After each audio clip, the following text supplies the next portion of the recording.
चार शिक्षण अधिकारी 10 कोटी रुपये खातात, 10 कोटीचे गबाळे शिक्षण अधिकारीच्या याच्यामध्ये निघतात.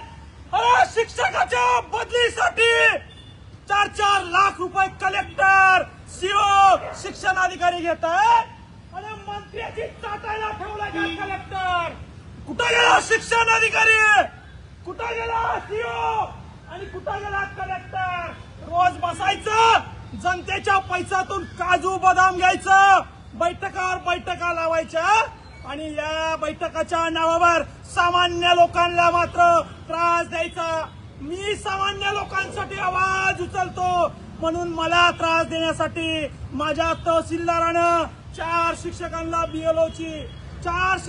बीएलओची या ठिकाणी ड्युटी लावून दिली. अरे माझ्यावर राग आहे, मी तुम्हाला